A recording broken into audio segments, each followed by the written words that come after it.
Donc le message que nous devons faire passer, parce que c'est un message de vérité, et c'est aussi un message d'humanité et de dignité, c'est-à-dire venir à Calais, c'est la certitude de ne pas pouvoir traverser la Manche et donc d'être sans solution. En revanche, des solutions existent partout en France pour ces personnes-là. Alors que la trêve hivernale n'est même pas terminée, des expulsions de lieux de vie qualifiés, lieux de dérive autogestionnaire, s'enchaînent partout en France.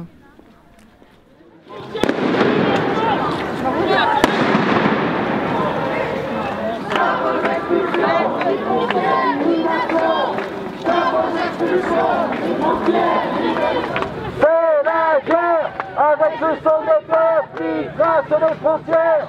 Le nationalisme, c'est la guerre avec le sang des peuples qui trace les frontières.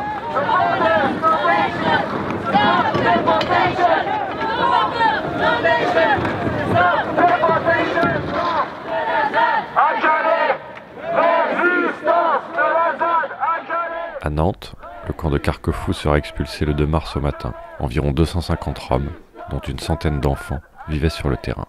Ces derniers n'auront même pas la possibilité de poursuivre leur année scolaire. La jungle est un ghetto créé par le gouvernement à la suite des expulsions des squats et des autres jungles. La question n'est pas de savoir si c'est bien ou pas bien. Les personnes y vivent ensemble, de manière autonome, en diversité et en communauté.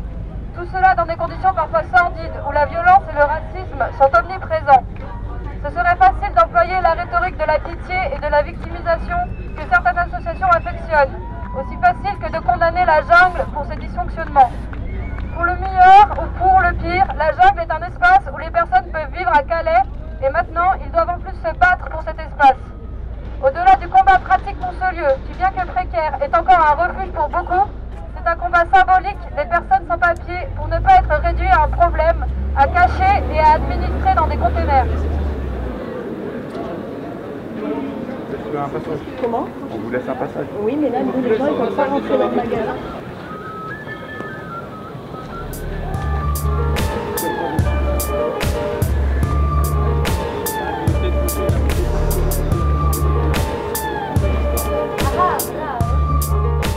Violence physique et morale, mépris de ceux qui ne possèdent rien ou vivent différemment, destruction des lieux de vie autogérés.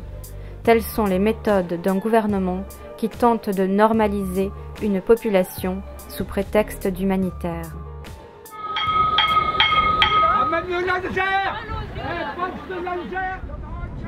Expulsion de la jungle de Calais. Dans la moitié sud de la jungle de Calais, les flics ont commencé lundi 29 février leur sale boulot avec la destruction des habitations des gens. À peu près 55 quarts de CRS et 400 flics étaient présents dans la jungle avec des bulldozers et des ouvriers pour détruire les cabanes à coups de massue et de pieds de biche. Tout tombe par terre, complètement détruit. Des cabanes de migrantes sont brûlées. Des témoignages s'égrènent au fil de l'après-midi, témoignant de la violence qui monte et de la brutalité mise en œuvre par les autorités françaises face aux tentatives de défense des lieux de vie. Gazage, usage de flashballs, canons à eau, matraquage, arrestation. Le gouvernement a voulu présenter l'évacuation du bidonville comme une expulsion douce, qui serait progressive et sans violence.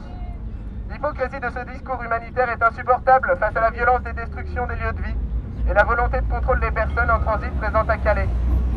Un appel à soutien international contre les expulsions à Calais et contre les frontières a été lancé en janvier. Il est plus vrai que jamais. Contre la violence du régime des frontières, la ZAD de Notre-Dame-des-Landes répond à cet appel par une solidarité active avec les habitants de la jungle de Calais. Parce que le dispositif répressif ne viendra pas à bout de la volonté des migrantes de choisir, de tenter, de construire leur propre vie, parce que les frontières physiques ne créeront jamais de frontières mentales. On remplit son ventre, on bloque le tram. On est en train de partager nos points de vue, en train de réfléchir sans juger les autres. Mais j'ai tout ça d'une connerie. En soutien à la jungle de Calais.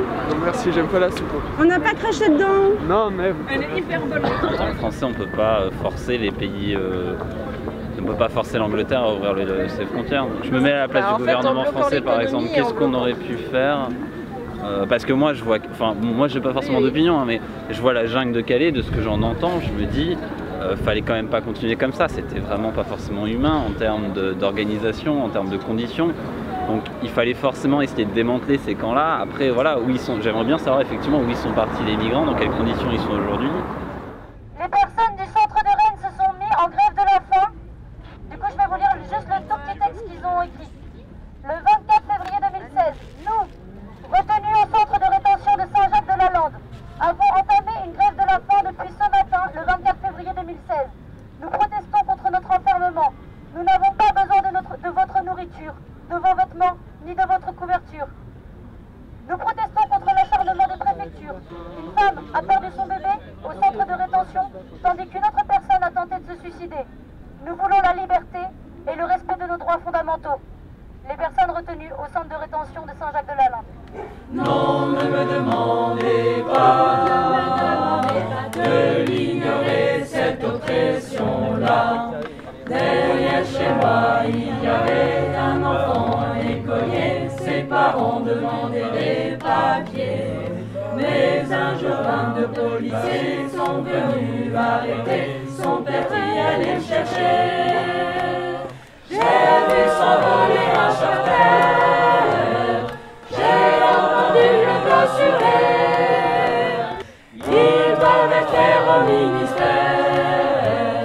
C'est une affaire, on en menait. Non, non, non, non, ne me demandez pas de ne rien dire si j'assiste à ça. Non, ne me demandez pas de ne pas agir si j'assiste à ça. Non, ne me demandez pas de ne pas agir si j'assiste à ça.